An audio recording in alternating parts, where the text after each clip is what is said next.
আসসালামু আলাইকুম এভরিওয়ান। আজকের ভিডিওতে আমি আপনাদের শেয়ার করব সেই ছোট্টবেলা মায়ের হাতে খাওয়া বাদামের পাটালি অথবা বলতে পারেন পিনাট ক্যান্ডি। তো ভাবলাম আমার মায়ের হাতের ক্যান্ডি আপনাদের সঙ্গে শেয়ার করি। এই বাদামের পাটালি বানাতে মাত্র দুটি উপকরণ লাগবে।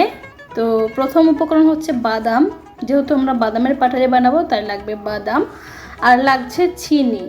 চিনির জায়গায় আপনারা চাইলে গুড়ও দিতে পারেন, খেজুরের গুড়। তো আমার কাছে যেহেতু গুড় নেই তাই আমি এখানে চিনিটা ব্যবহার করব। তো এই সেমভাবে আটা দিয়েও কিন্তু পাটালি বানানো যায়, আটার পাটালি। তো যদি আপনারা চান সেটাও একদিন করে দেখাবো অবশ্যই। তো আজকে বানাচ্ছি চিনি দিয়ে পাটালি বাদামের।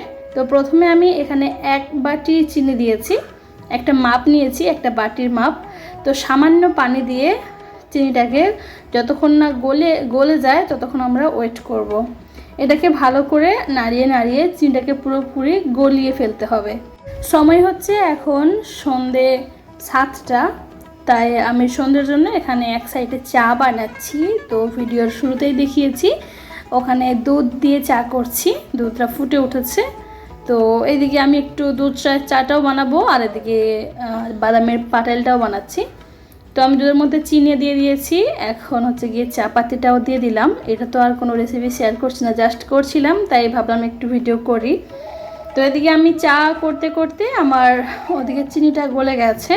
তো যিনারা আমার ভিডিওটি দেখছেন আপনাদের কাছে একটাই রিকোয়েস্ট, প্লিজ একটা ভিডিওতে লাইক করে দিবেন এবং চ্যানেলে নতুন হলে চ্যানেলটিকে সাবস্ক্রাইব করে আমার পাশে থাকবেন। এদিকে চা বানাতে বানাতে এই যে আমার চিনিটাও কিন্তু পুরোপুরি গলে গিয়েছে। এই পর্যায়ে আমি প্রায় 1 বাটি বাদাম দিয়ে দিব, যেহেতু আমি 1 বাটি চিনি দিয়েছি 1 বাটি বাদাম দিয়ে দিব। আর যেহেতু এটা সিলভারের কড়াই ছিল তাই একটু বেশি হয়ে গেছে, গরম হয়ে গেছে, তেতে গেছে পুরো চিনিটা। তাই আমি গ্যাস ওভেনটা অফ করে দিয়েছি, দিয়ে বাদামটা দিয়ে ভালো করে মিশিয়ে নিব।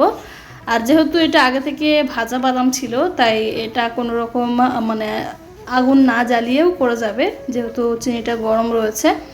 জাস্ট ভালো করে মিশিয়ে নিয়ে আমি এটাকে পুরোপুরি ভালো করে মিশাতে হবে, যাতে প্রত্যেকটা বাদামের গায়ে চিনির সিরাপটা লাগে, চিনির ক্যারামেলটা।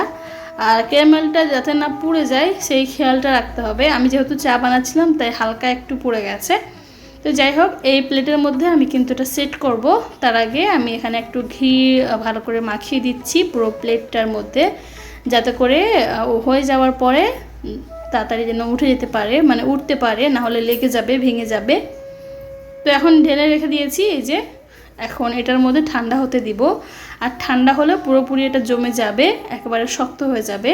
আর যেহেতু আমরা ঘি দিয়েছি, বা ঘি না দিলেও হবে, তেল দিয়ে ব্রাশ করে দিলেও হবে। তো আমি ঘি দিয়েছি, এটা পুরোপুরি উঠে যাবে। তো এখন ঠান্ডা করতে দিয়েছি ফ্যানের বাতাসে। আর এদিকে আমরা চা খাচ্ছিলাম, আর আমার মেয়ের জন্য এদিকে দুধ হরলিক্স রেডি করছি। তো দেখাবো যে কিভাবে খুবই সুন্দরভাবে উঠে গিয়েছে। তো একটু হাত দিয়ে পেছন থেকে ঢ্যাপ ঢ্যাপ করে মেরেছি, তাই উঠে গেছে পুরোপুরি। দেখায় আমার মেয়ে এখানে সেটা দেখাচ্ছিল, বলছে আমি দেখাবো। এই দেখতেই পাচ্ছেন কত সুন্দর, পুরোপুরি একেবারে বাসনের সাইজে উঠে গিয়েছে। তো আমার আজকের রেসিপিটি খুবই ছোট্ট এবং খুবই সিম্পল। আশা করছি আমার আজকের ভিডিওটি আপনাদের কাছে ভালো লেগেছে। যদি ভালো লাগে অবশ্যই একটি লাইক করে দিবেন, এবং চ্যানেলে নতুন হলে অবশ্যই চ্যানেলটিকে সাবস্ক্রাইব করে পাশে থাকবেন। আর একটু ভেঙে দেখাই, এই যে খুবই মুচমুচে হয়েছে, খুবই সুন্দর। আমি একটু খেয়ে দেখলাম, আর যেহেতু নিচে ঘি দিয়েছি তাই সুন্দরভাবে উঠে গিয়েছে, একটু ভেঙে যায়নি। তো এইভাবে দোকানে কিনতে পাওয়া যায়, আপনারা চাইলে ঘরে বানিয়েও খেতে পারবেন।